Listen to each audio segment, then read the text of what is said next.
a.m. Yeah. There he is. Hey, Drey. Hello. Hey. Oh my God. Man. How are we all doing? Yeah, good, thank you. So far, so good. I was just telling him that it's like 7 a.m. here. You guys are like in the middle of the day. So. Yeah. You know what, I just realized that it's completely different time. So thanks for having us, though. Yeah. 7 a.m. for Jack. Yeah. 2 o'clock here. Yeah, I've only been up an hour. I was just saying, we're night people. We are morning people. I mean, again, like that works though. If you guys are like in a good rhythm, like you guys are staying up late and then waking up late. But yeah, it works. Yeah, it kind of does work for now. It's not very in keeping with the cycle of the sun, which is best for efficiency, but like it's the only thing we know. I guess it comes from just touring, really. That it's like an overhanging schedule that never leaves you. Like you come back off the road and it's just it comes to like 12, 1 a.m. and your body's like, yeah, we're usually out and about, full of adrenaline at this time. So yeah, exactly. I think that's it. Yeah, you literally get, because the worst thing is like you come off, and although I haven't really had that, it's obvious that my body's so used to that now because we haven't had it for obviously a year. But yeah, the moment you've come on stage is like the most awake and alive you basically are during the day. So it does mean you crash hard though. Oh yeah, I'm sure. I mean, you hear that with most bands too. Like you guys are collaborating on stuff. You guys, and at the end of the time, like time, like isn't really a factor unless you guys are on tour and you know you have to be at the venue at a specific time. That's it. That's it. I think that, and like sometimes, you know, the most active or the most sort of what's the word? You work best sometimes when it gets to that time of night where it's quiet and you have a sort of moment of there is nothing else for me to do but think about me and what I'm thinking, you know, reflection. And you don't really get that in the day a lot of the time, or, you know, when it's noisy. Even here, it's like, you know, I live somewhere, it's fairly quiet. There's not much going on, but there's always noise. There's always the sound of like, you get the trains now and again, you get like, you've got the people doing their gardens, you've got like the, you know, the cars up and down. And even that little bit of noise is sort of enough to take me away from what I'm used to that, from that silence where I sort of work best, I think. That's interesting. Wow. Were you guys hit hard with the pandemic and everything, or are things kind of, you know, status quo over there? Yeah, like we were punched in the face. I mean, yeah, it basically, it couldn't have come at a worse time, really, for us. I don't think. I think it's the same for a lot of people around here. Like it's pretty much everything's just on pause, really. Yeah. And we haven't really been able to see each other because of the whole isolation thing. So it's made it hard to meet up and write and record and do things like that. So the whole thing's just kind of on ice until we can resume normally again, really. But yeah, it's been the same for everyone. Like it's a difficult time. We've not really done we didn't do any of the online shows or any of the streaming things either. We just wouldn't feel the same, really. And I mean, I feel like that's hard to do. Like if you're, you know, like one of those like insanely like mainstream hip hop bands, or like even like a band like the Foo Fighters or something, like where you kind of have to like put something out just to keep like those millions of followers at bay. Like I feel like that's why they did it. But I don't think anybody truly enjoys doing anything over, you know, Zoom or over the like live streams, because like you said, like it's about the crowd. Like once you get there and you hear the roar of the crowd, there's your adrenaline. You know, it's so difficult, I'm sure. Oh, 100%. I think, you know, it's funny because like I and Drey will like attest to this. I spend my life online. Like I pretty much, I'm always online. Like I stream almost every day, but streaming music is like a band performance. It's so different. Yeah. I mean, it reminds me of, you know, when you do like a radio show or, and I'm thinking specifically about certain ones, like the one we did one in Poland. We did like 3 tracks. I think we did 3, was it? Or 2? I can't remember what the radio was called now. Anti-radio. That was no, not the anti-radio one. That one was actually all right. Do you remember the? It was a live session that we did. Yeah, and I think we did 3 tracks. Muso FM. That's the one, Muso FM. And you do those. You want to do a live performance, and for us, like performances, I think I can speak for everyone in our band. It's almost a chance to let loose. Like, it doesn't matter how your day's been. It feels better after you performed. We could be having the worst day and expecting to have the worst show of like a tour. And I guarantee that show will be the one that you come off and go, oh yeah, that was good. And there's, but when you do that, it's always like, obviously a bit of the crowd participation, the energy from something like that. When you go and do something where it's just you guys and you're trying to still give it that, that passion and that energy. And it's so hard to do it without getting anything back, from it's a really sterile environment. I feel like all the live streaming things, I don't think it would have really done us any favors, honestly, because it would have had that feeling to it. And can't vibe off the comments, can you? No, exactly. It's I watched I've watched other bands do it. Some bands I quite like I watched one with Yonica. I don't know if you've heard of Yonica. Mm-hmm. They did. There was actually some amazing artists on this like Twitch live stream, and it had a load of them, they've got some great energy. Like, they're an amazing live band, and even then, I could tell that they were like, just when you can put yourself into that frame of mind of what they're doing, and they're in front of thing, and you could tell that they don't feel right doing it, but it's.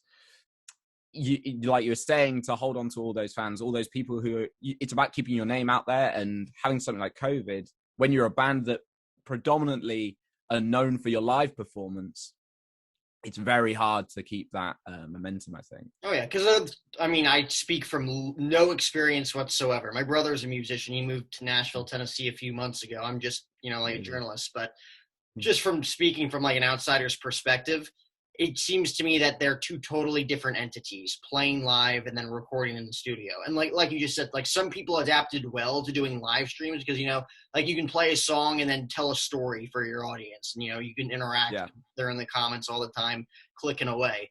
But when you're actually at the show, like you just alluded to it too, like you guys feed off the emotion of the crowd in a sense to, have that adrenaline. You said you guys could all come together having like the worst days of your life.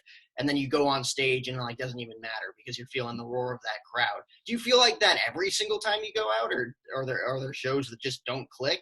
I mean, I'm sure there's certain occasions where things just didn't click the same way they did the night before, but like, do you guys always have that same mentality? Like, it doesn't really matter how our day is going because when we get on stage, that's when the red light's on and we're going to be all collectively in the same great mood and have that chemistry. Yeah, 100%, definitely. I mean, it's from the very early days, I think. Like, before I was technically I've always been in allusonlove, but we were a band before that called Allusondrugs, and we moved. Obviously, we changed the name, but we were sort of the same band. But I wasn't originally in the band then, and even from when I went to see. I used to go and watch them. I think I watched you guys about 3 or 4 times before I was in the band, and I'd seen loads of online stuff, and I remember hearing songs. But the first time I watched them, I was like, they have more energy and more passion about what they're doing than anyone else I've ever seen playing. I've seen much, much bigger bands who cared less about their performance and about how their songs or how they were perceived. And I think it was that it just. There were I think the first time I watched, there weren't many of us in the crowd. There were maybe 10 of us or something like that. But everybody who was there was watching, was amazed, and I guarantee every single person went away with the same thing I thought and said, "Wow, what a band!" Just that. And so when I joined as well, I never wanted to go on the stage and ever be. I always wanted people to think what I'd thought the same time I'd seen it. And I know we always go out and it doesn't matter if there's 1 or there's 100 people there in front of you. You want that person to walk away. It's just as much for us as it is for the people that are there, and you want them to walk away going, wow, they look like they have a good time. They look like they're enjoying themselves. They look like they care. And I think it's that care that's really important. Because, you know, we all care about our craft. And, you know, there's times I've looked across the stage at Drey, and we, you know, it might have been a really rough day and we've probably not said a lot to each other throughout the day or whatever.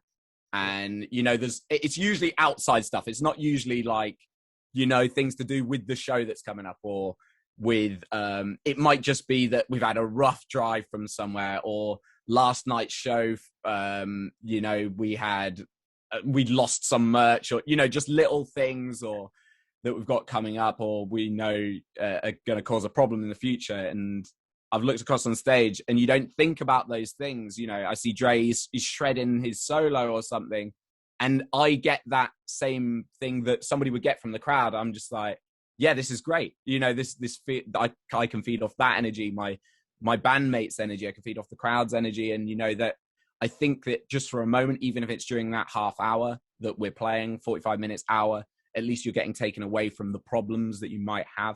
I think that's the most important thing about a performance, is it's a bubble where, you know, it's an escape for just a little while. Oh yeah, and when it comes to your fan base, like, that's the foundation. Like, if you guys show the passion up there and you guys are authentic with what you guys are trying to, you know, get people to buy into, they're going to buy into it, whether it's 100 people, whether it's one person, and then, you know, that has a ripple effect. They tell their friends about it, and then more people show up, and at the end of the day, you guys are going to have a lot bigger shows, especially when we come back. Because, you know, you're talking about the pandemic, like, hitting everybody hard. Lee Downer from Low Lives was telling me about how they were overseas, like they were in Europe during the time that everything happened, and nobody really knew if they were going to be able to get back, because it was so uncertain at that time. I think now everybody has a very good idea of what's going on, but then, like, it was so confusing. Like, are we going to be okay? Are we not going to be okay? People Absolutely. who were overseas, like, it's very, I mean, I talk about that, me being in Phoenix, you guys obviously in England, but what was it for you guys? Like, where were you guys when it all went down? Were you guys touring? Were you guys back there? What was going on? We were in the studio putting together tracks for the second album. Wow. We got about 7 demos in. Some of it was sounding really good. And then sort of when it all came around, and that sort of killed any potential of gathering together in the same environment. So we had to kind of put it on pause from that point, and it's been paused since then, really. So yeah, we were mid-studio. Yeah, we were just doing tracks for album 2, and then it's so crazy. It's so weird as well, because it was like as well, we just come off the biggest tours we've ever done. Some of the biggest shows we've ever done, and every, you know, numbers in terms of, although it's, you know, it's not always as black and white as, you know, your growth isn't always directly related to the actual numbers you're getting on certain videos or songs or whatever. All of those things seem to be going in the right direction. You know, you were seeing people are listening to us from, like, self in the States, and, you know, more and more it was getting further and further. The word was getting out there.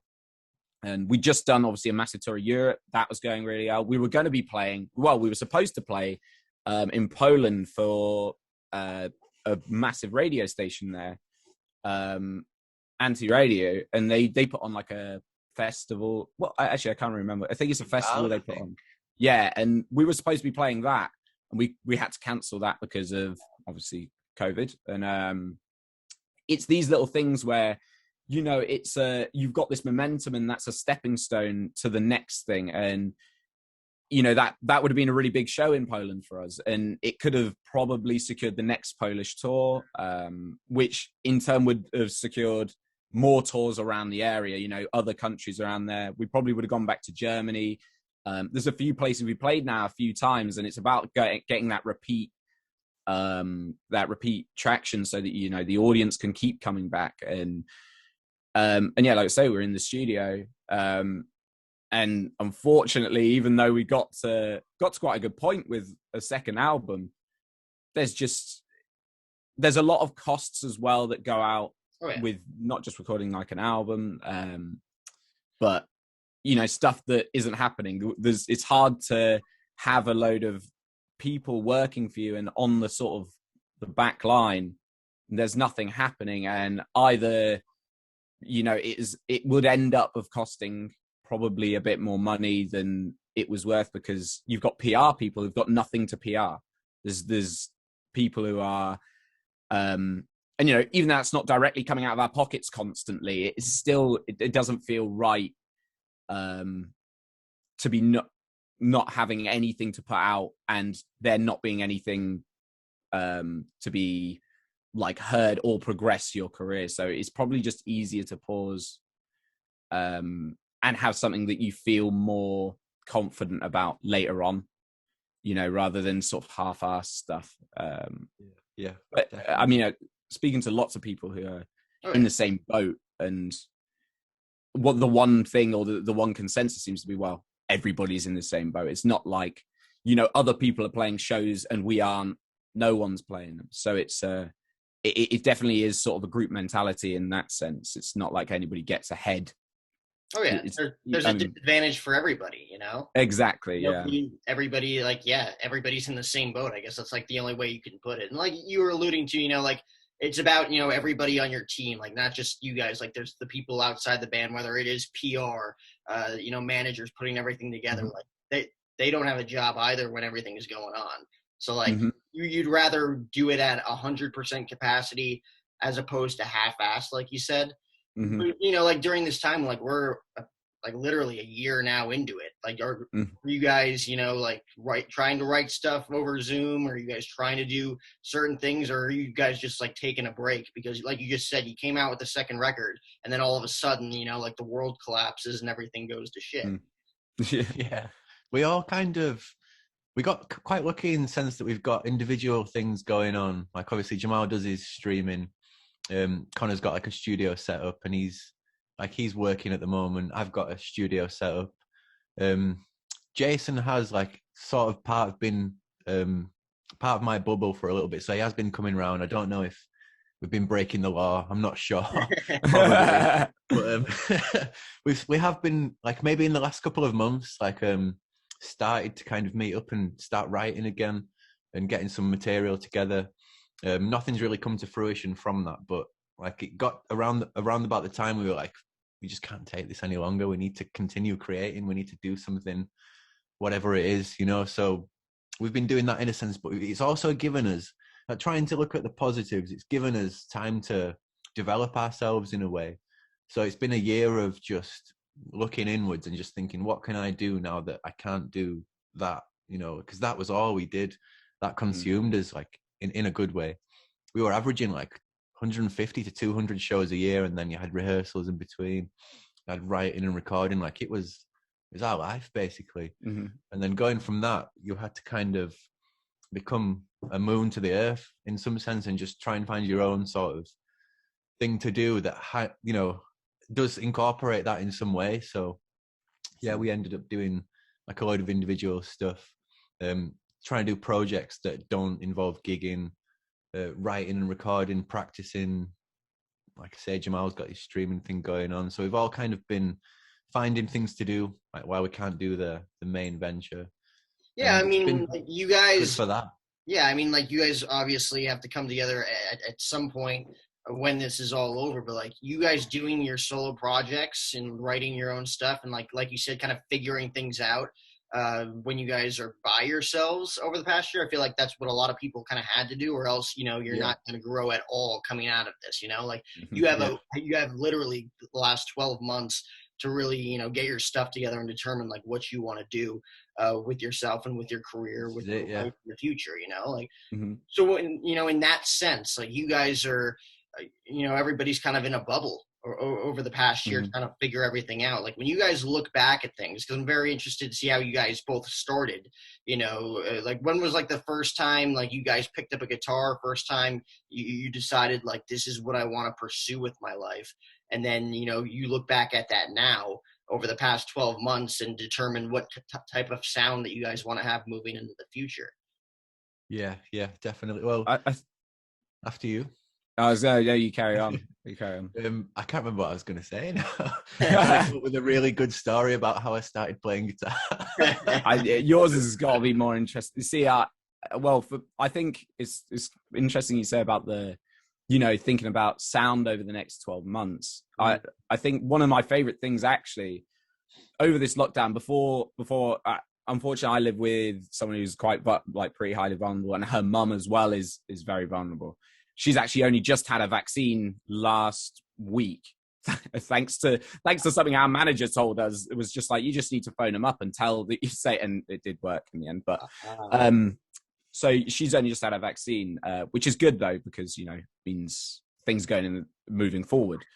But I think, you know, one of my favorite things that I did at the beginning is, and I'd not done this an awful lot. Like Drey's predominantly records everything. You know, when we're demoing, Drey's where we go. Drey knows his sound. I can't produce at all. You know, I don't really know how the software.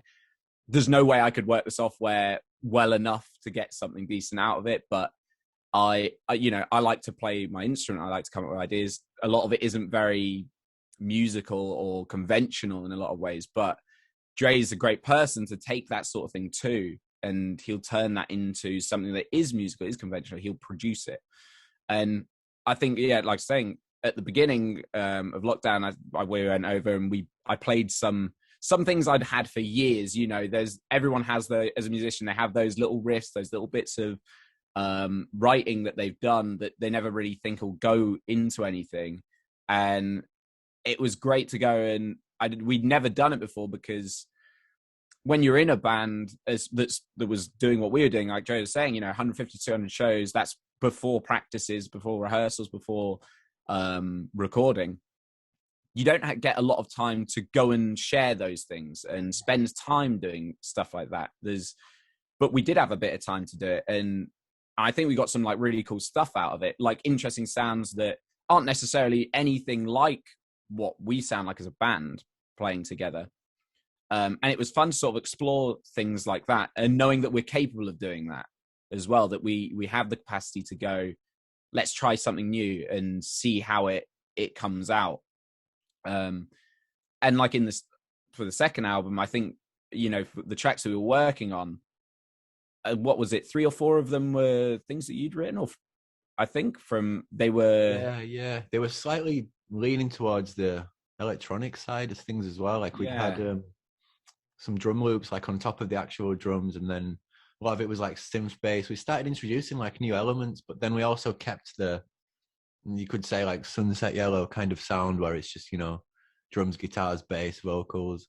So it was a combination of the two, really, like trying to, you know, move over into everything that we'd been hearing and also retain like elements of the old sound. Mm-hmm. And I think that's what everyone's kind of been doing at the moment. So, but there's a way to make everything an Always in Love song, if you will. And that's just by, I don't know, getting in a room together and just playing it and seeing how close we can get to like what we've created on a recording, I suppose. I mean, that's very interesting to hear, because like you guys are able to like come together, especially during this time, to kind of mold and craft what each of you are kind of bringing to the table. But at the same time, you lost that like life experience factor, where you go out, you play a gig, you have these life experiences, and you're inspired to write something based off of those. How many of your guys' songs on this record, you know, come from, you know, those experiences of you guys either on the road, or whether it's individual experiences that you guys brought together and were able to create and write a song? It's pretty much it. Well, on the first album, every single song is based on an experience that we had. And it could also go back to like your previous question about how did we sort of begin the whole thing. Like the first song we ever wrote, Sunset Yellow, that came from an unplanned event. Like we were never intending to start a band, so to speak. We just got together. I just got a new computer. I got my first version of GarageBand, and Jason came around. We ordered a takeaway. We had a few beers. And for some reason, we just started playing a couple of guitar riffs. Like we were trying to figure out a progression to an All-American Rejects song, I think. It's either that or a Bowling for Soup song. I can't really remember. And we ended up finding like a chord progression that we'd not heard. So we thought, let's record that in. Started programming some drums.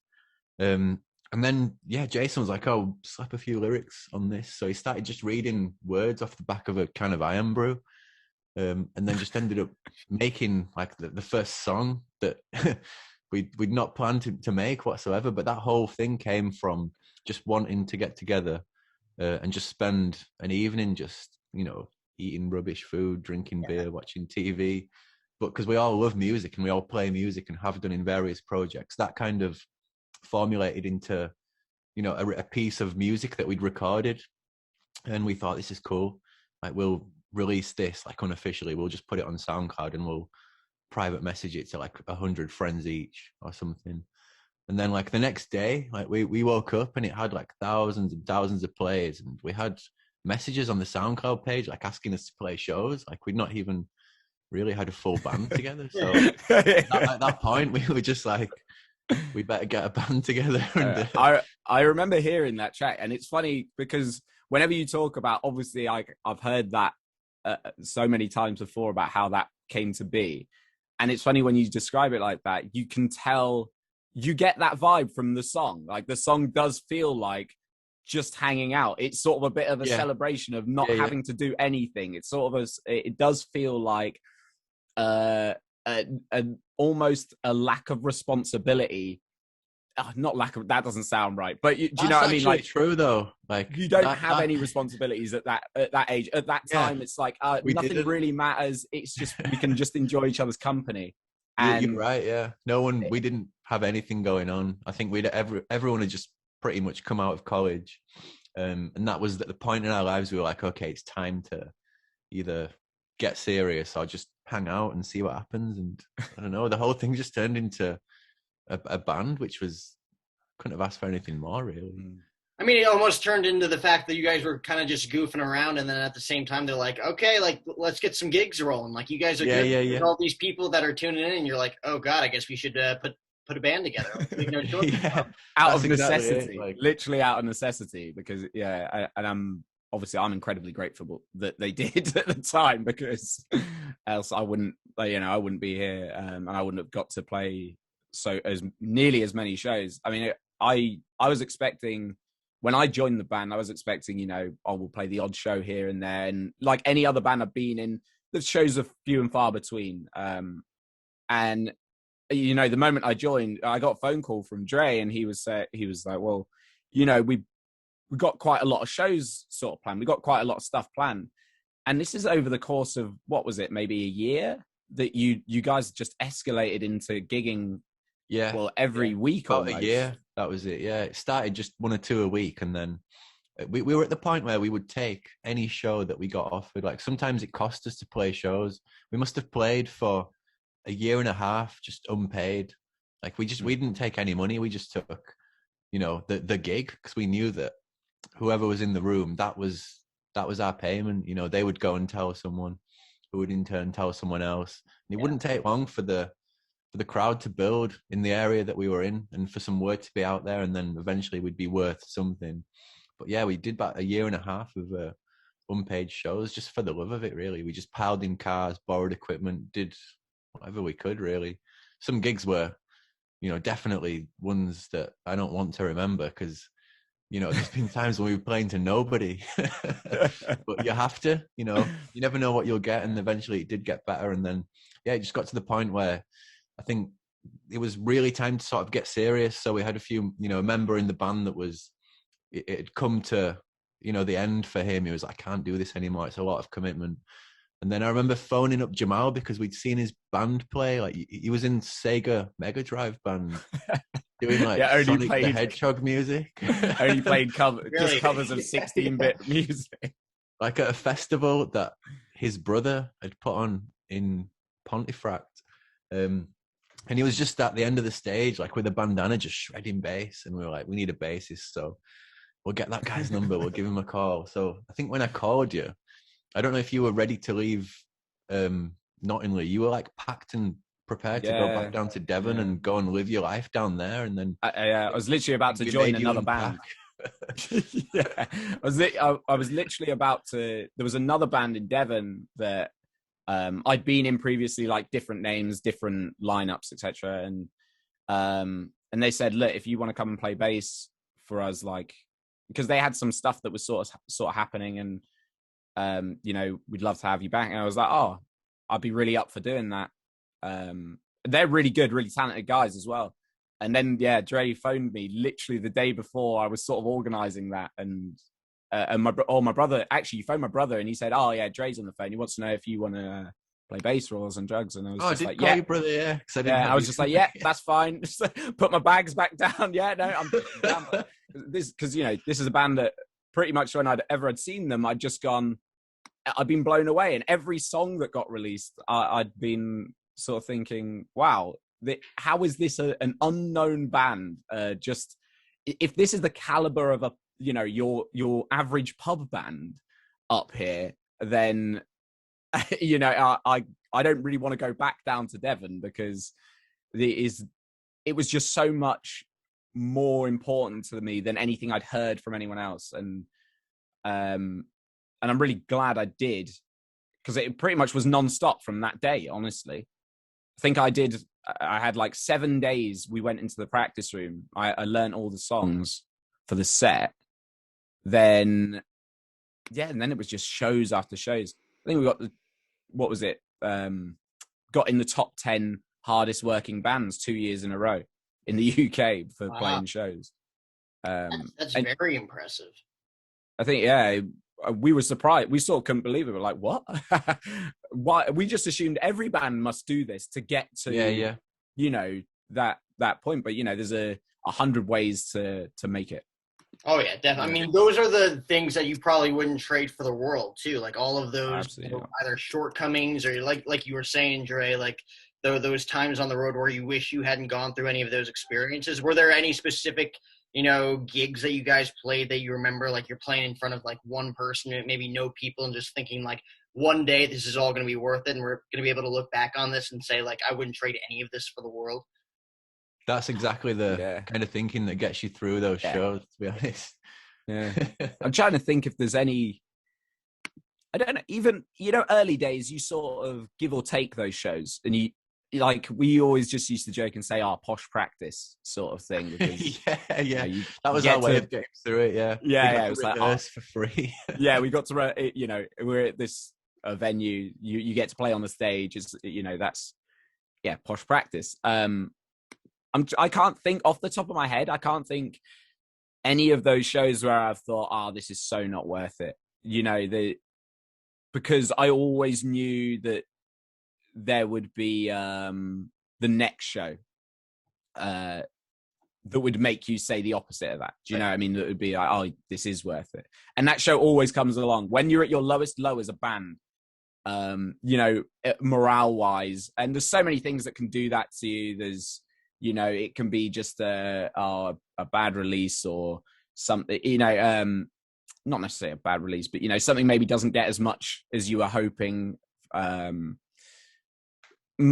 mostly it's around the outside of the band type things, but you just have that, you know, a bit of a low morale moment. And there's always that show that comes around that just rebuilds it and shows you that, you know, this is 100% worth it.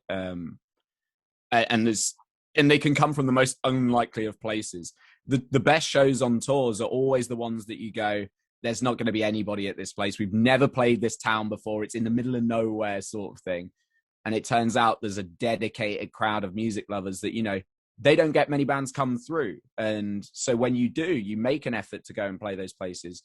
Everybody turns out. And if you play and you give them the passion and energy that you give everywhere else, you know, they're so grateful for that, because, you know, this doesn't happen a lot in their town. And I think that must be the same all over the world. You know, every country has those less visited places. They don't appear on a lot of the tour posters or whatever. So when a band that's with a bit of notoriety, even bands that don't, you know, bands that they clearly have something to prove, go there and do their thing, you know, they are like fans for life, and they're gonna start traveling to the further shows. They're gonna get their friends to travel. They're gonna, and that really is like what rebuilds the band's morale and what keeps them going, what makes them do the next tour, what makes them record the next single. So I'm very thankful for that.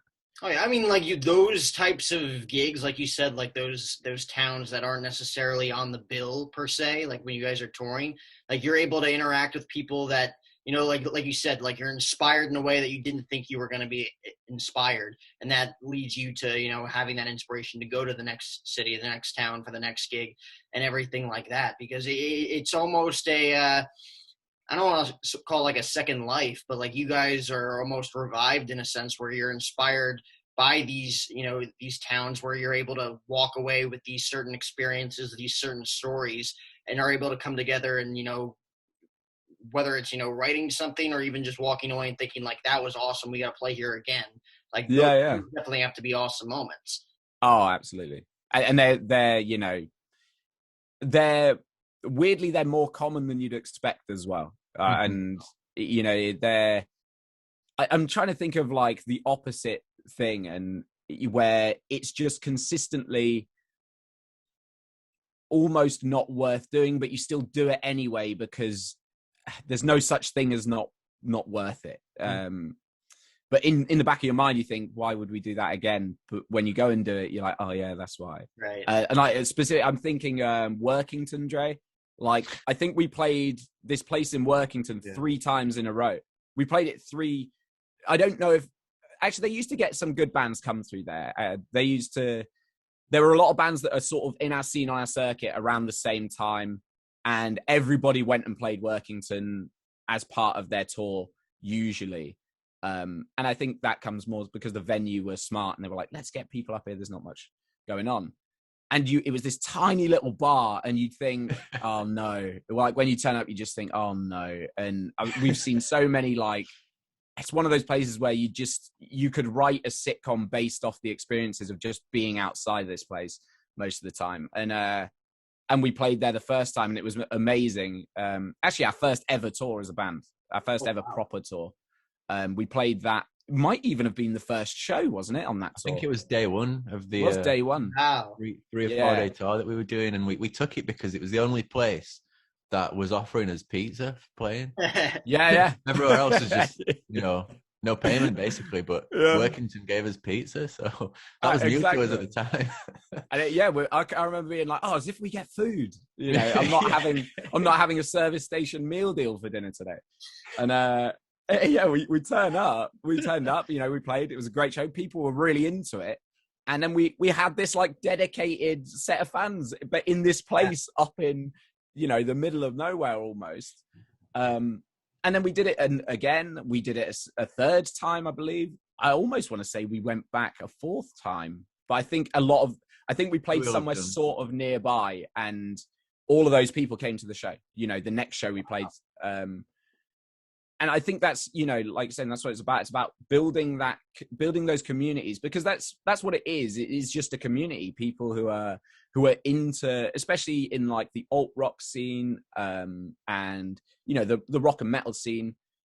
That's a lot of those people know each other, and they know each other from the internet. They might be other sides of the country, but if you're all fans of that scene and certain bands in that scene, they will have seen your name about. Do you know what I mean? They will have seen you posting on stuff, sharing things, and I think that's more important than the people getting together at the show, is to know that, you know, they have friends that are across the country that maybe they might sometimes feel somewhat alone when they're in their own town, because there might not be that many people there who are into, you know, a band like Allusonlove or Allusondrugs.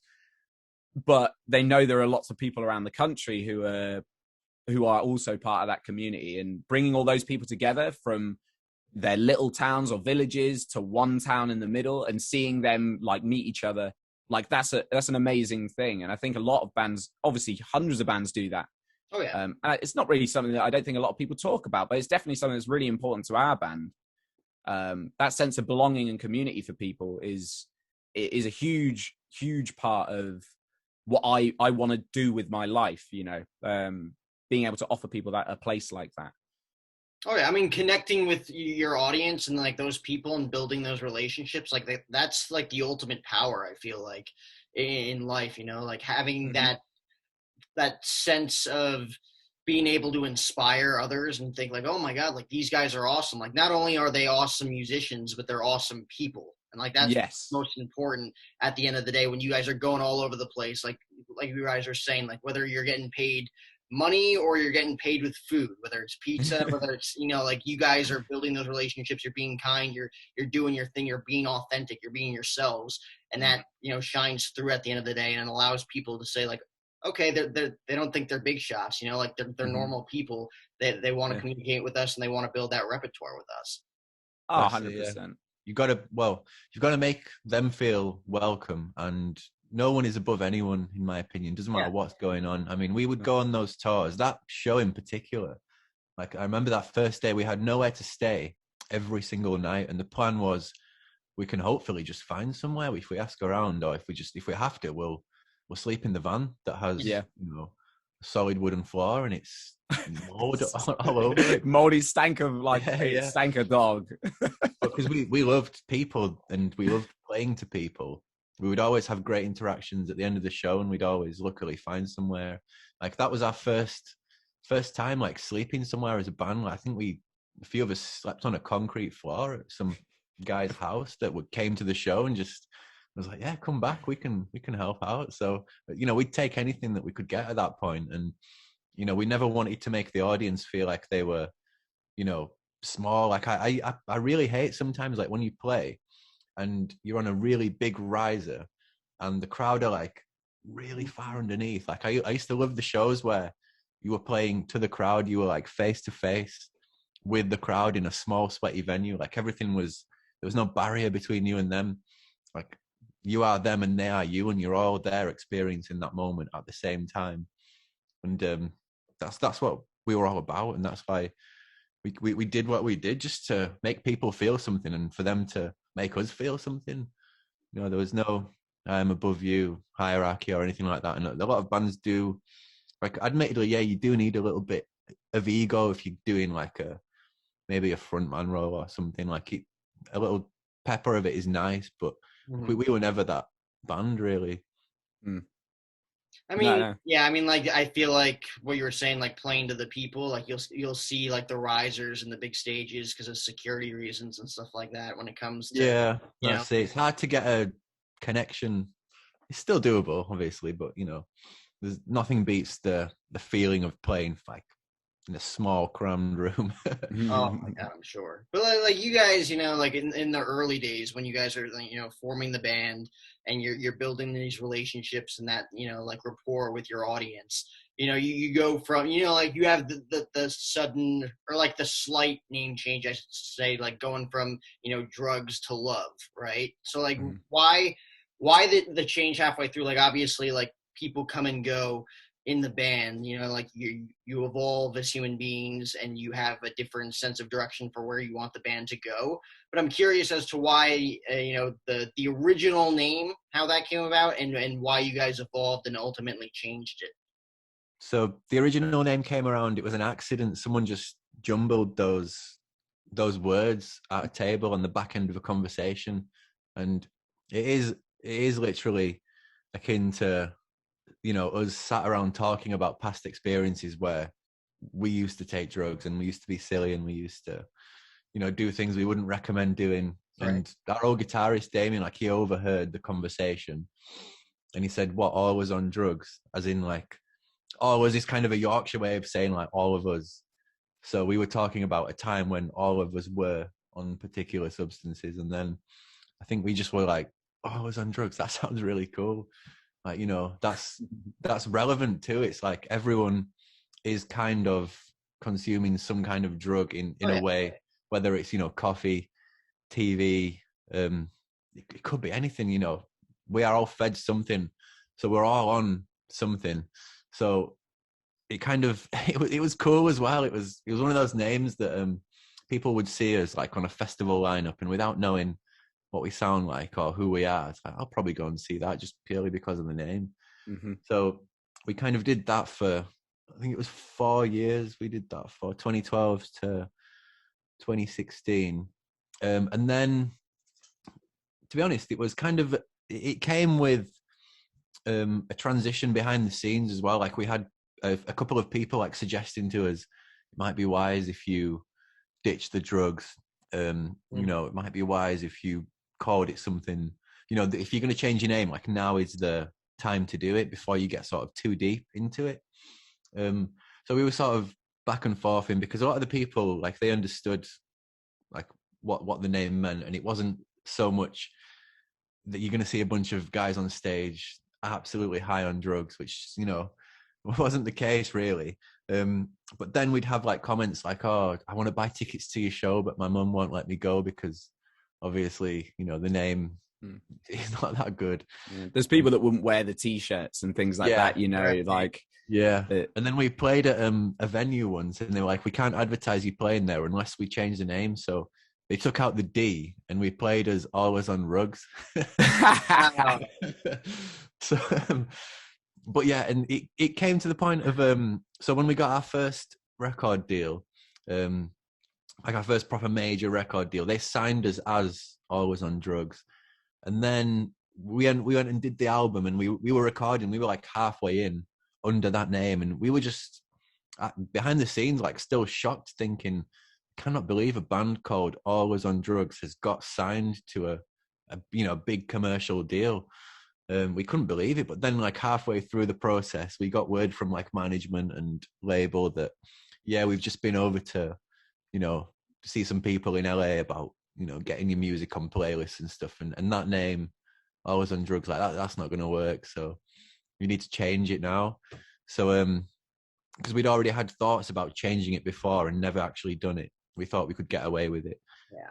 We were like, yeah, we should really change this. And then Always in Love was like a word we'd been using, like, you know, sign off on social media sometimes, or some people would hashtag it.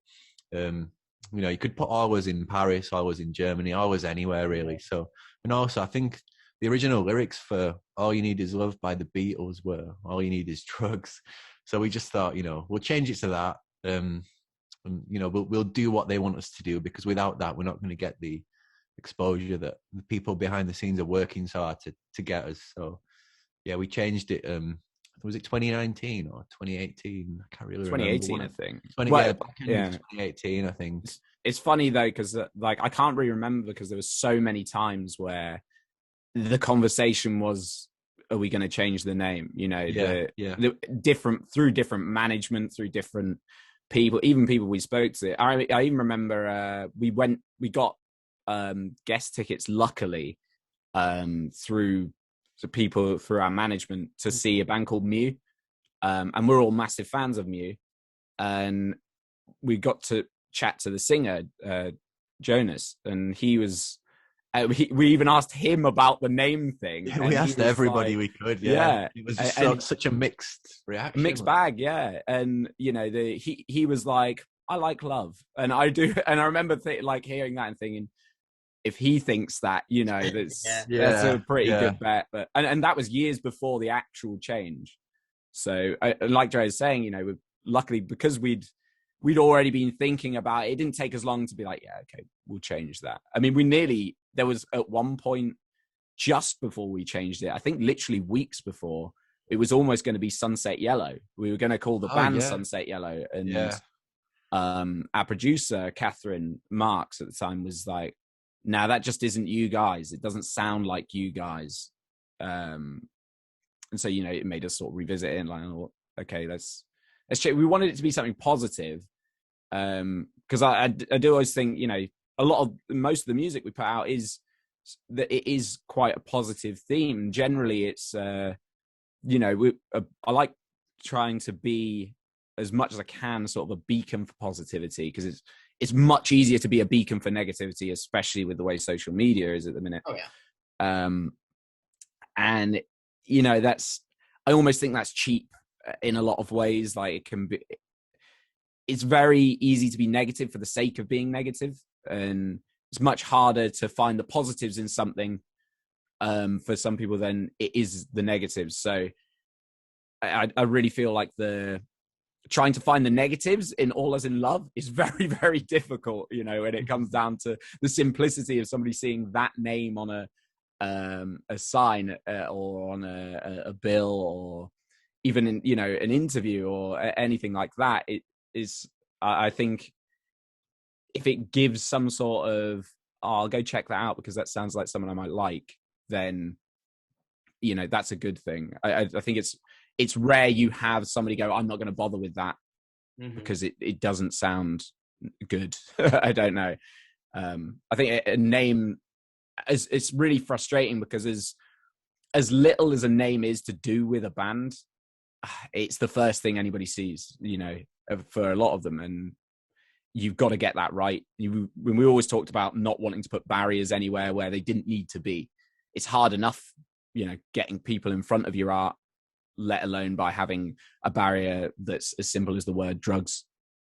And like I say, it's a word that's used every day, but it has so many negative connotations because people automatically think about the negative side of drugs than they do the positive. I mean, we could have been talking about how, you know, a lot of drugs are literally life-saving, are used every day in hospitals, but it's, you know, people don't generally think, you know, take to that the same way.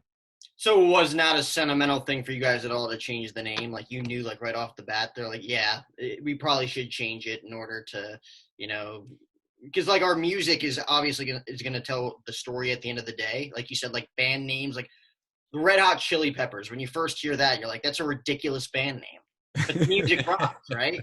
Like, it comes down to the music. But at the same time, when you're looking at it from a business standpoint and the label's looking at it from that standpoint, in this day and age when, you know, like, you know, cancel culture is, you know, always around the corner, like having drugs in your band name may not necessarily be the best thing, as opposed to, like you said, love, you know, like taking that, you know, that Beatles reference that Drey made, like there's, you know, certain factors that could be said there to say, like, okay, like these guys are about, you know, like bringing people together in a sense. So like, it was not a big deal for you guys to change the name as soon as that was suggested. No, absolutely. Maybe the first time, like when it was suggested the first time, we just weren't ready to do it, and we wanted to maybe make a statement by having like an album and doing it then. But looking back, I don't think it would have mattered as much. Maybe it would have been better to do it sooner rather than later, but we ended up doing it in the end. Well, it's funny. I actually had somebody say literally weeks ago, and it blew my mind that they were like, "Oh, I didn't know that All Us in Love was the same band. I thought you were in All Us and Drugs, weren't you?" And I was like, "Yeah, we've been called All Us in Love for like 4 years now or something." You know, it's. And I'm thinking, oh God, did we really do that transition that badly? You know, for somebody who was clearly a fan to begin with, to not even realize that they didn't know we'd released an album, etc. You know, that sort of stuff. And when you hear something like that, you think, what? How did we not do it like well enough? But you know, that's always going to happen with the name change. Like Joe was saying, could have changed it earlier, later. It's hard to tell. But I mean, like you're saying, from a business standpoint, branding is so important. And we always wanted to have something that was as strong branding wise that people wouldn't even look at the name. They would see our logo or see one of us and just know it was, you know, who we were. You know, you see Anthony Kiedis, like you're saying, you know, that's Red Hot Chili Peppers. I know. Obviously that takes time, and it does take a lot of hard work because you've got to get your people seen out there. You've got to get your logo seen out there. But I think, you know, that we didn't necessarily want to just be stuck with our name just being about the music and the band. Like I was saying, we wanted it to be about the community as well. And there's a band called Creeper. I don't know if you know Creeper. Yeah, I remember they started to get quite big while we were, I don't even know if we were called All Us in Love at that point anyway. But I remember always seeing their stuff and thinking, wow, that's great. They were called Creeper Cult, was all of their stuff is Creeper Cult. And they literally were. Like, I would see fans wearing the Creeper, like, patches on their backs all the time. There are, you know, a lot of shows. We used to obviously all play the same circles and things. And I loved what they were doing because they were doing a very similar thing. You know, they're all about that community and bringing people together and wanting people to be welcome. And I always thought, you know, that's something I always saw us as being like that. You know, we wanted people who knew that logo meant togetherness and being welcome. And we're very fortunate to work with someone who's a very, very good artist when we were designing all of the All Is in Love stuff. And like I say, we waited till we had an album to come out. It was a good time to transition because like Drey said, you do it on a big scale that way. Exactly. And this was going to be the most people we'd ever reached. So making sure that it was at that point was probably, perfect timing, really. Do you feel like the music has changed in a way? Because, like, again, like, you guys are going to evolve anyways. The more you guys, go out there, play shows and get inspired by stuff. But do you feel like the sound of the band or, the general sense of what you're being inspired by to write songs changed over time after the name change? The sound definitely changed. But that came with, like, we had an old member that wrote a lot of the material. Mm-hmm. And that was where a lot of the grungy, sort of heavy stuff came from. Yeah. And then when he left, obviously, we couldn't really, it didn't feel right to go and then record those songs. And, we still played some of them live, and we still do. But yeah, it literally just came with like a member leaving and taking his sound with him, essentially. Right. So we had to sort of fend for ourselves in a way and try and, create something that could be a continuation, but also maybe was came with the name change. Really, it was like two things that it was almost like a complete rebrand, bit of a change in direction, bit of a change in sound, change in image, so to speak. So it did feel like a new band, really. I think so. I think with it as well, for me anyway, I felt like we all, obviously, as musicians, you're all going to get better. Like you're saying, you are going to evolve. And, I felt like I definitely become more competent as a performer. And I'm pretty sure, like, I know Drey definitely did, because before Drey was sort of obviously as a second guitar, he then had to take on the role of being the sole guitarist. And suddenly, like, you have to change your sound just to feel like you're filling all of that space. And I remember like when that guitarist left, we had a tour booked, and he left just before this tour, and we were like, oh no, what are we going to do, sort of thing. And, I would never make anybody do something they didn't want to do. That's just pointless. It is a pointless endeavor. So we were like, right, well, how do we go about this? Drey basically had to learn all the lead lines and a lot of the like rhythm sections as well, because they basically traded a lot of the time. They would trade what they were playing because their guitars sounded different. Their play styles were very different. Oh, yeah. So sometimes, the other guitarist would play his lead lines because it sounded better for his guitar. Sometimes it would be Drey playing the lead lines. And I remember just watching Drey absolutely like step up to that and flourish. And we created parts of the songs change. These are songs we'd been playing for 4 years. And suddenly it felt like we could evolve and adapt these things. We were better players. We could do more interesting stuff with it. Not like we were being held back, but, time does that. You do just get better.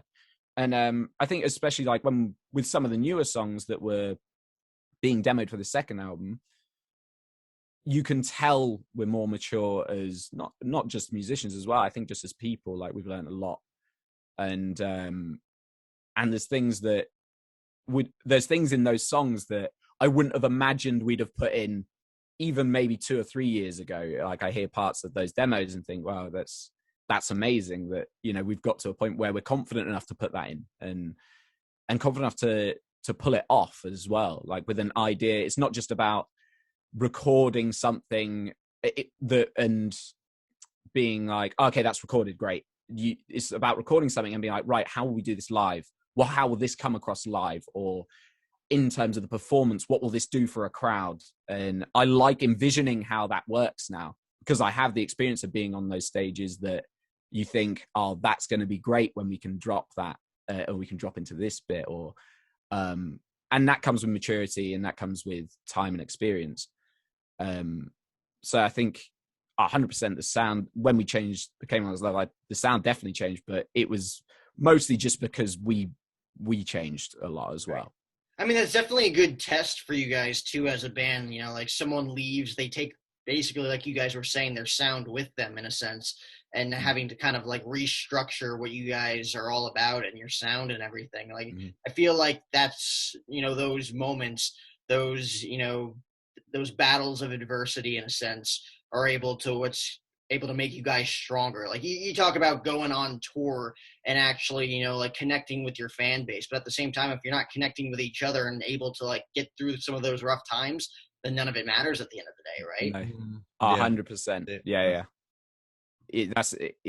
And that will come across, you know, and that was the main reason for being like, well, okay, we'll just see it. We've got to make it work, because we weren't stopping.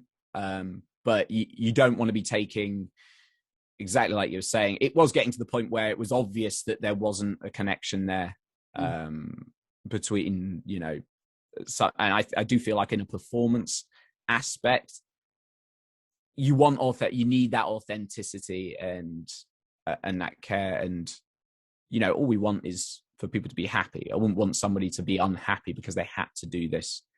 And that goes for anybody who is in the band, even if, you know, if Drey felt like, this particular show, I really am not feeling it, I would rather not do the show, even though I know Drey's never going to get like that to that point. But if he did, I would rather we just didn't do it, in, you know, because it's not fair on Drey as a person. It's not fair on his mentality. It's not fair on, and I'm sure Drey would say the same about me. If I felt so strongly that it was making me unhappy, we'd say I'd rather we just didn't do that. And I think that's really important, because, you know, we're all human beings at the end of the day, and we're all friends. We're human beings, friends, and all we want is the best for each other. So to sort of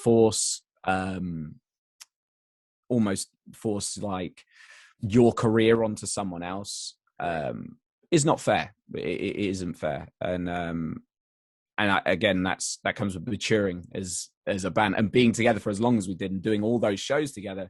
We're able to do that. You're able to step back and be like, okay, well, let's not, if that's not going to make you happy, then we shouldn't do that.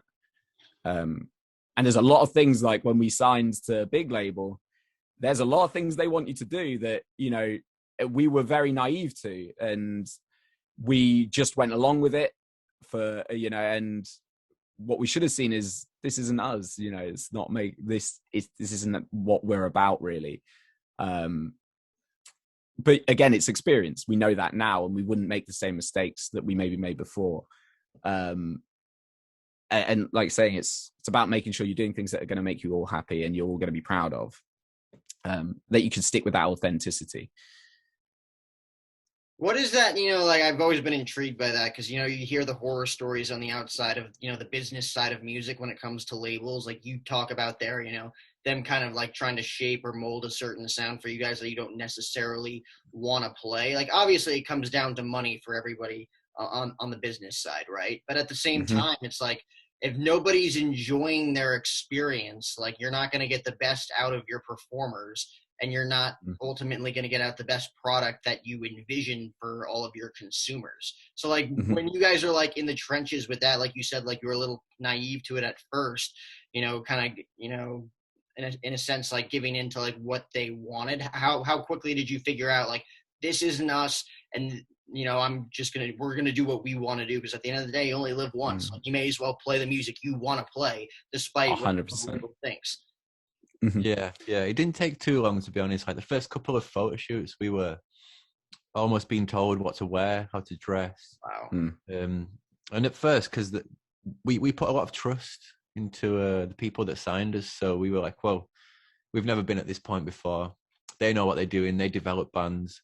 So, you know, let them do whatever they want to us, really. We were kind of a bit submissive in that sense. Right. But yeah, it didn't take too long. It was a couple of photos and, you know, one or two pieces of content and a video here and there. We kind of realized like, this just isn't us whatsoever. I think the foot came down on the second single, didn't it? Yeah. Second single video came out, and I remember showed us in a really strange way. Like, he just wasn't, you know, something we got asked. Like, they were experimenting. Like granted, like, you have to kind of give them a chance to try and get it right, but yeah, there was a lot of shit being thrown at a wall and not much was sticking, to be honest. Yeah. So, eventually, like, we did get the word that like we can dictate our own style and image. But yeah, it took God knows how long it took, to be honest, but it was fairly quick before we realized kind of straight away, to be honest. Yeah. But we still were a bit naive in that sense. Like, okay, well, let's just roll with it. Like, you know, we're having a great time. Like, our lives have just changed. Let's see. You know, maybe this is what it's supposed to be like. Maybe this is how it is. You know, that's it. You always listen to your gut. Like, always go with your gut instinct. Because we'd never been there before, and like we knew there was going to be an element of that. Obviously, right. You know, when somebody's investing money into a product, you know, they get to have a say, and we understood that there was going to be levels that. I mean, we sort of did take it a bit into our own hands before it even got to that point, because we were supposed to be working with one producer, and we ended up saying that we didn't want to work with them. Actually, was that producer or development? I can't remember now off the top of my head. But there was someone we were supposed to be working with, essentially, and we were like, actually, I don't think that's going to be for us. And then they found us somebody who was pretty much ideal, like working with Alan Mulder and Catherine Marks. You know, these are guys that have worked on albums that are some of our favorite bands. You know, I actually couldn't believe that we were working with it. I still can't believe I got to look through a studio window and see Alan Mulder, you know, headbanging to something we're playing, and just getting into it and enjoying it. And I just think, you know, he's heard and seen some amazing artists and had the pleasure of recording them. And he's still getting that energy from us as a band, you know, and that's a huge confidence builder. But, you know, there's, like I say, we're not as young as a lot of bands that have probably been developed by these artists. And so, you know, we're a bit more grown. We're a bit more stuck in our ways, I guess, and it's not even stuck in our ways. It's just, you know, I know who I am and I'm happy with that person. So sort of getting molded to be someone I'm not really, it feels strange. And I know it comes across as strange because people know who I am. You know, they know that I've got a girlfriend. I'm not so big that people don't know the outside, the people around me and things like that. So when you get asked to sort of play this a character almost of a rock star, it didn't really fly. And I think you could tell. I think a lot of people could tell with certain things that were going out there, like, this is so not the band I was watching, that I just watched. And I mean, a huge help, and one of the literally most fortunate meetings of our career and our lives was we played our first ever show in Poland, and we went and played. And at the time, Morel was doing our international PR, so she got us this show in Poland, and she wanted to come and see us play. And she'd seen us do like we did an industry performance for all the label people, about 2 or 3 weeks before, I think. I can't remember the exact time, but anyway, we went and she saw us play, and before we played, she came up and met us, and we were chatting.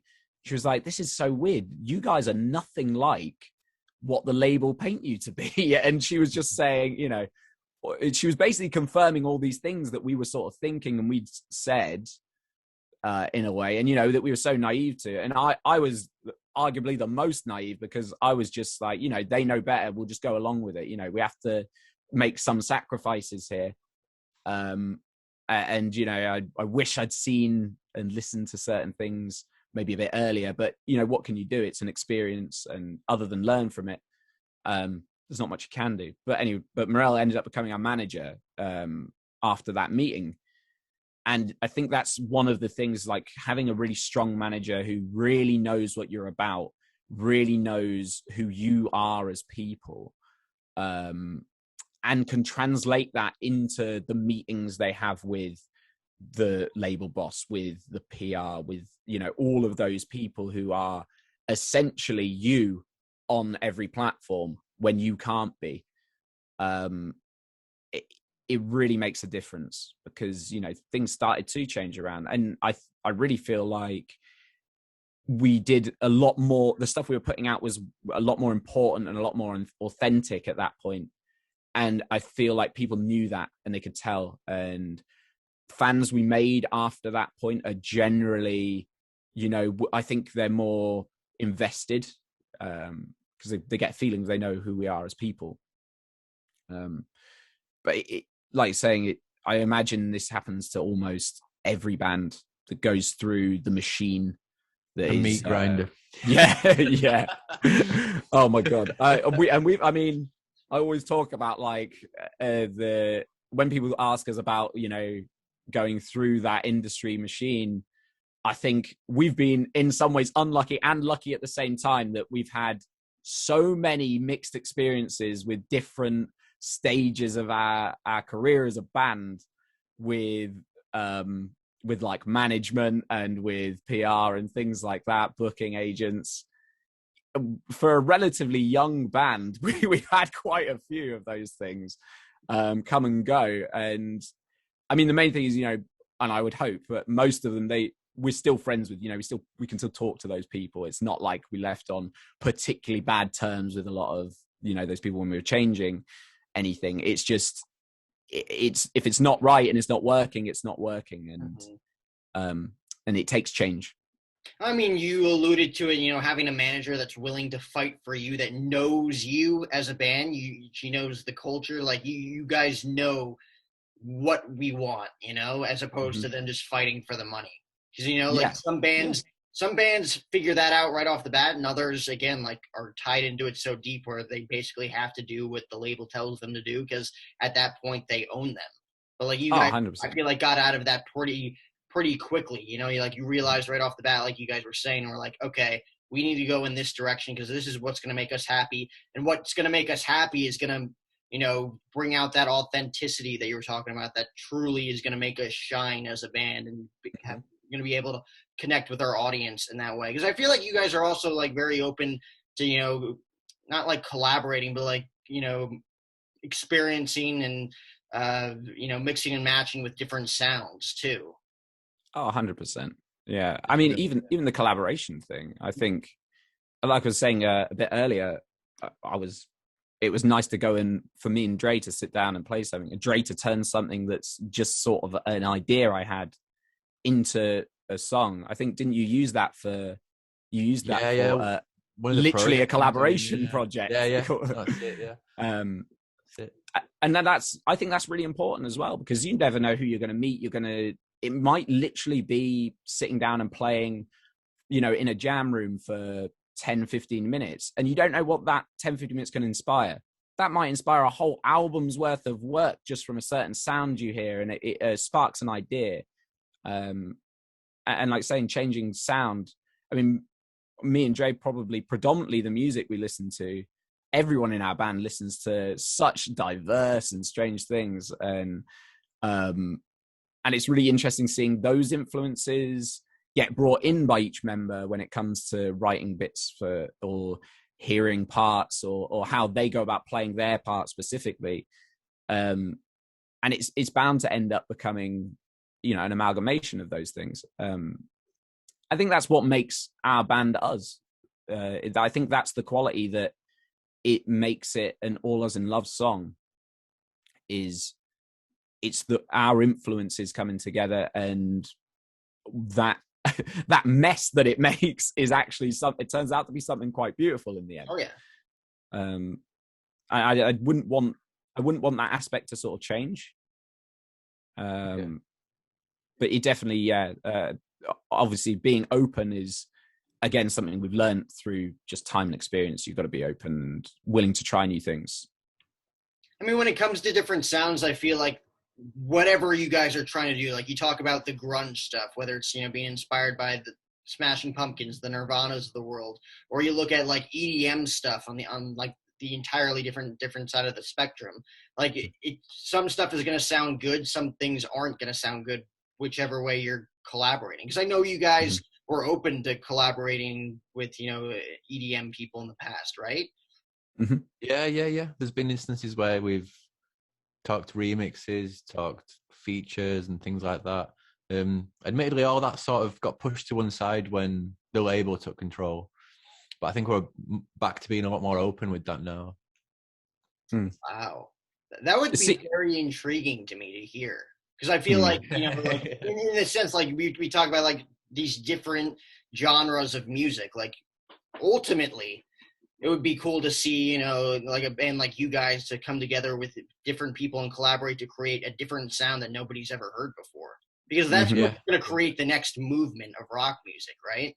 100%. I think that's it.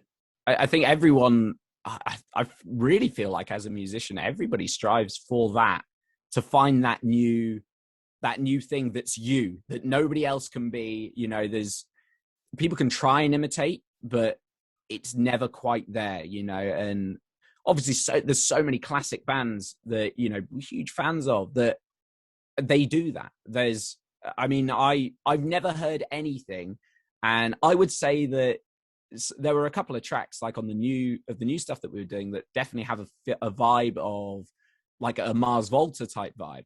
And whenever I hear a Mars Volta track, though, I know instinctively that that's Mars Volta, and it's usually Omar's guitar playing. It might be something that comes from or the Latin, like, repetitiveness of the bass line sometimes can be very Mars Volta. And like I think bands like that, I say they have a certain magic to them where it's almost impossible to hear anything other than that band. If that's what you're vibing and you feel, you want to go and hear that.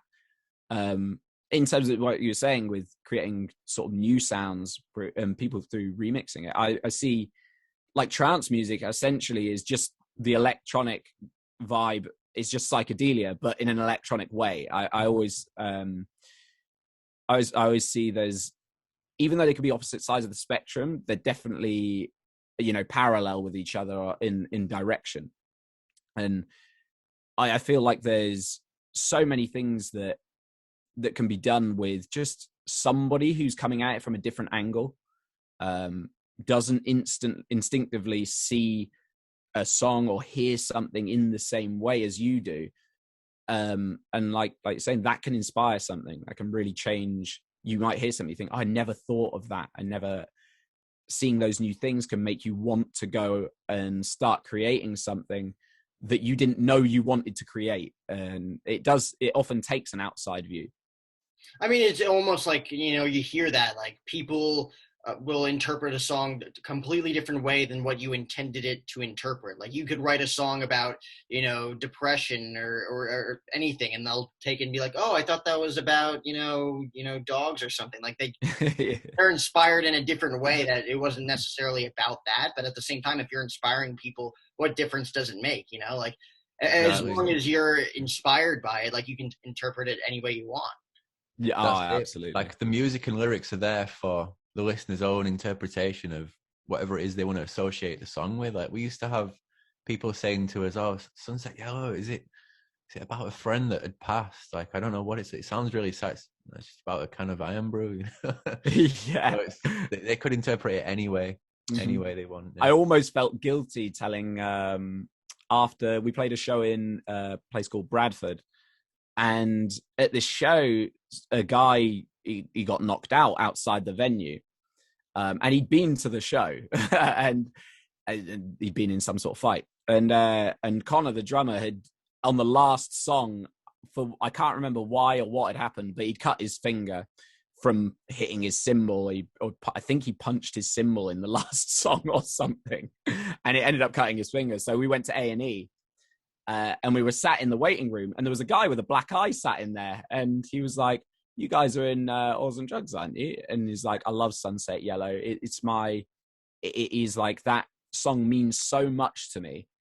Like it's what sometimes it can turn me around from feeling so down and lost, and listening to that." And it was really beautiful what he was saying about this song.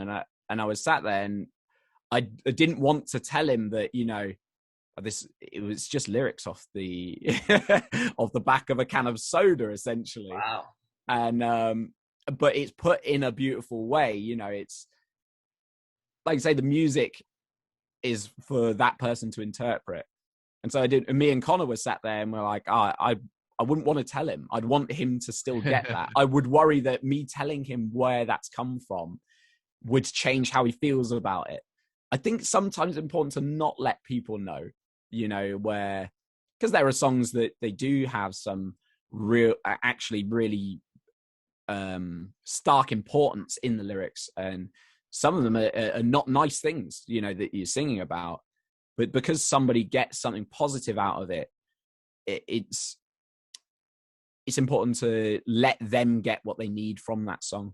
I mean, I probably listen to so many very dark tunes that are about all sorts of horrible topics.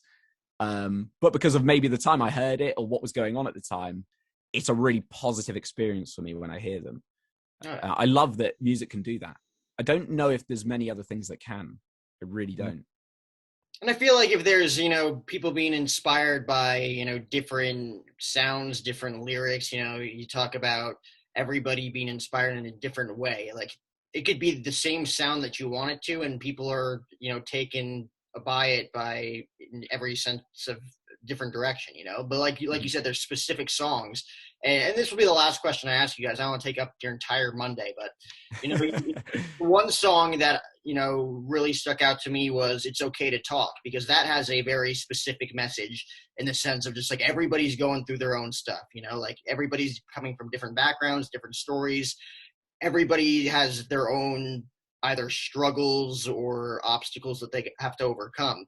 And in this song, like it's almost, you know, like you said in the lyrics, like you can pick up on that right off the bat, right? How do you know, like, because you got to come up with a different, you know, tune for that. Like, it has to be a specific sound, I feel like, in order to get across. It can't just like be the lyrics. It's got to be the sound that goes with the lyrics too. Mm-hmm. That's exactly it, yeah. And I mean, most of the time it's difficult to know which should come first, but from experience, like writing with Jason and seeing him write and, you know, sometimes giving him music, all kinds of different ways can work, but it usually starts with like the hook in terms of the notes selected for the vocal melody. Like that would be the first. And then you follow the, you know, the chords of that progression and then find the notes that you want to use or the sounds that you want to use with that. But it's difficult to know which is the best way or if all ways work. So for example, I could give him a piece of instrumental music which is come from like a place that I'm at, and I have no idea what is going to be said over it. I just know how I feel hearing the music, and then he could come up with something that kind of matches that from a vocal point of view. Or it could be that sometimes he's coming up with the vocal line and the music at the same time, depending on if he's got a guitar in his hand. Sometimes it could be that we hear a weird sound or a sample that we haven't written, but it makes us feel something and we start saying things to it and then coming up with music for it. So there's a lot of different ways that you can do it, but I think usually like you never know it's happening until it happens. You think, oh, okay, we've got a little, you know, a golden nugget of an idea there. We could expand on that. But to get to that point is you just have to be sort of open to be creative, or you have to be together and you have to be feeling something. And it always comes from a place of, it's kind of subconscious, to be honest. Like a lot of inspirations that you hear, like songs that you hear, you have like frequencies that linger around in your mind, in your brain. If you're a creator or a music creator, will formulate those into like musical hooks, but your own version of, you know, that hook. So everyone's essentially just feeding and exerting something they've heard before, but in their own way. And it usually just comes from, you know, a place of being in some kind of emotional state, whether it's genuine, whether it's sometimes you know, it could be anything really, but the way it happens, it just kind of happens. And like with that song in particular, I think it was, I don't know what mindset we were in at the time or what it's even about, but it just kind of, it sounds cliche to say, but it kind of wrote itself. You don't know it's happening. It's just something you need to get out there, and it kind of just happens. And then it's based on something you want to say, but it's also based on inspiration you've been feeding on, and it's also based on the desire to create something new. So yeah, and you never can go into an intention of saying, I'm going to write a song today that is about this, this, and this. It doesn't work. Unless you're a songwriter working to a brief, it's fine. But like all our kind of material just comes from a place of just being like super hyper aware about everything that we've experiences, like you were saying earlier. It just all comes from experiences. And then sometimes if you're singing lyrics for the first time, you've never sung you've had the melody in your head, but if you start singing lyrics, or if you even take a pen and a piece of paper, if you just write without thinking about it, you'll be so surprised at what comes out. It's things that you had no idea that you wanted to say. Those are the That's things. how you know it's genuine.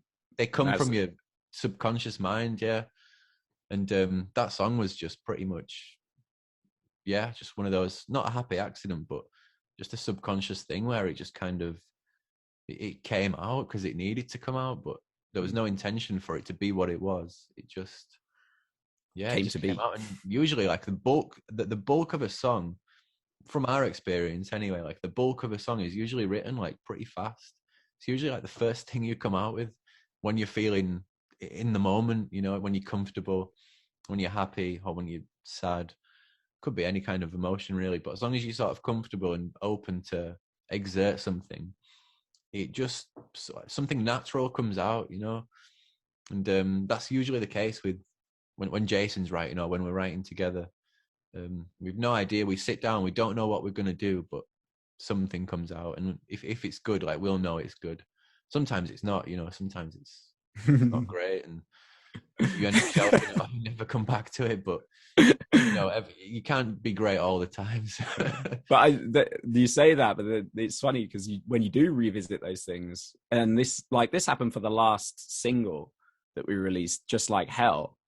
Just Like Hell is an old song that Jason wrote when he was 19, was it? Something like that? Yeah. So he wrote it. Thought it was rubbish, we thought we exactly got shelved. But now now we're all better. We're all better. Yeah. I'd never actually heard it until he played it in the practice room. He was like, why don't we try that old idea?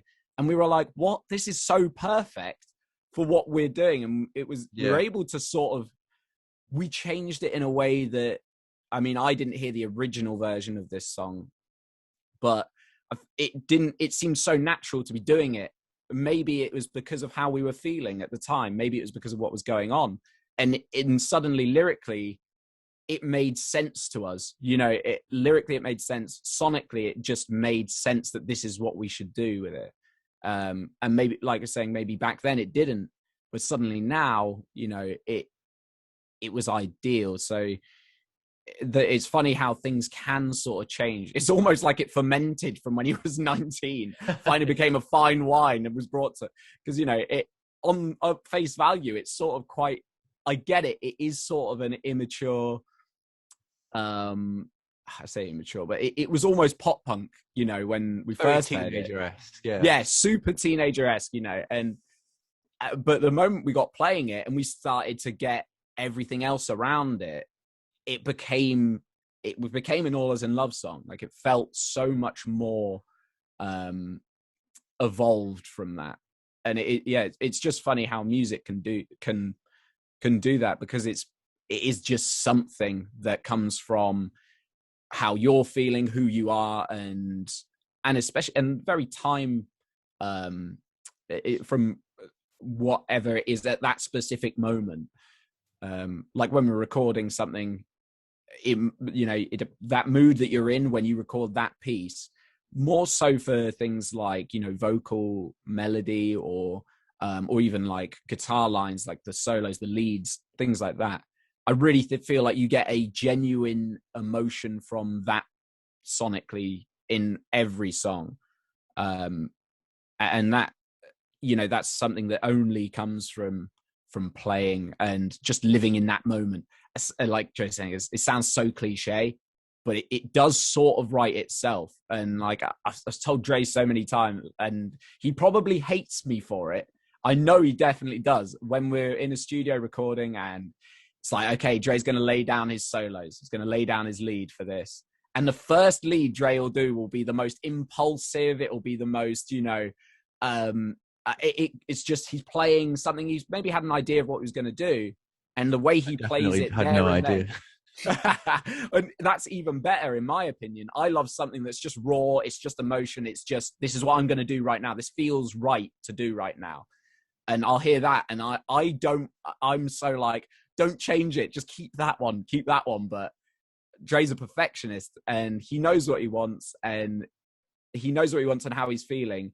And there's no right or wrong to it. Like, if he wants to do it again he's like, okay, I do know what I want now. I just want to get that perfect. I want to get that pitch bend exactly right. I want it to be timed exactly right. And he'll go at it. But there's so many times that I think when we put leads down and we've gone, actually, about 10 takes before was better now. Yeah. Or you've gone, I want to use the original one for this, or I use like something I did a little while back. I've gone too far one way with it. And that's like, again, we're talking about with the authenticity and being genuine. That emotion shines through when somebody does something like that.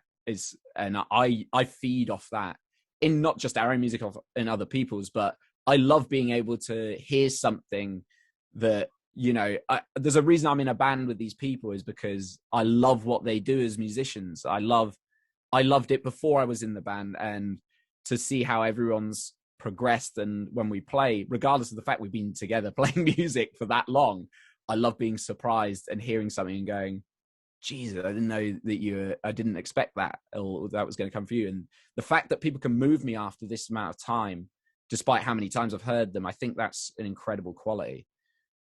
I mean, the best aspects in life aren't planned, right? I mean, 100%. I mean, that's 100% proven. I feel like at this point, it's funny to hear, you know, like you're able to come back and look at old stuff that you wrote or old stuff that you recorded and say, like, okay, maybe it still doesn't sound great, but like at least I'm inspired enough by it in order to like take bits and pieces of it and maybe like mold it into something else. Like I always find that interesting, like looking back, you know, being an interviewer, looking back at old interviews I did, like, man, that sucked. But at the same time, like there were some good elements in that are going to help me inspire and grow me as an interviewer moving forward. So like you're able to take bits and pieces of that foundation that once was and able to bring it full circle into the present. Oh, 100%. Exactly. I think it's always a learning. Everything is a learning process. And I feel like that's the difference between somebody who is sort of maturing or mature enough, is to go and look at something you've done and be like, that was shit. Yeah, you know, that was garbage. But then watching it back and understanding why you feel like that. That's like and making that change, making that progression. That's how people progress. That is how people elevate themselves. That's how we become better, not just in our specific fields, just as humans. That's how you grow. And there's so many things. If I think about every time I've gone, oh, that was terrible, why did I do that? You know, and I know why I did it at the time, because I didn't think it was terrible. Now I understand why, because of my life experience. And, you know, it's easy for a lot of people to just go, oh, it was all right. Do you know what I mean? That was okay. And accept it, that it wasn't the best you could have done. But if you look back at something and go, it was okay, but I know if I'd done this, it'd have been so much better. That to me is like I love seeing that. I get my own little bit of sick pleasure out of doing it to myself.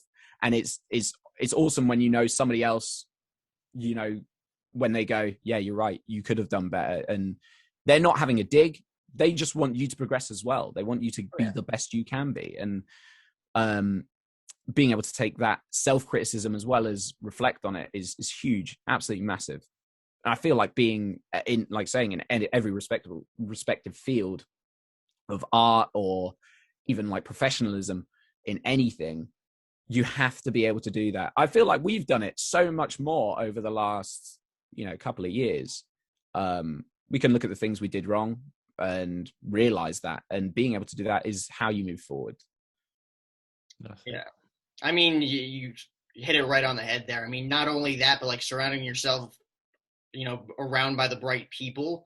Like you mentioned, like having a manager that's going to stick their neck out for you guys and not for the money, like we were talking about earlier. Mm-hmm. You know, coming together and being able to click when it comes to having your own inspirations and your own experiences and molding them together to create that sound, I feel like is very difficult to produce and establish, but once you get there, like you guys have, like it's magic and it's awesome. And I wish you guys, the best of luck moving forward with tours and everything. Hopefully everything gets back to normal soon. And I just thank you guys both for being gracious enough to talk to me again for like the past almost 2 hours here on this. What is a Monday morning for me? I think the sun was down when we started.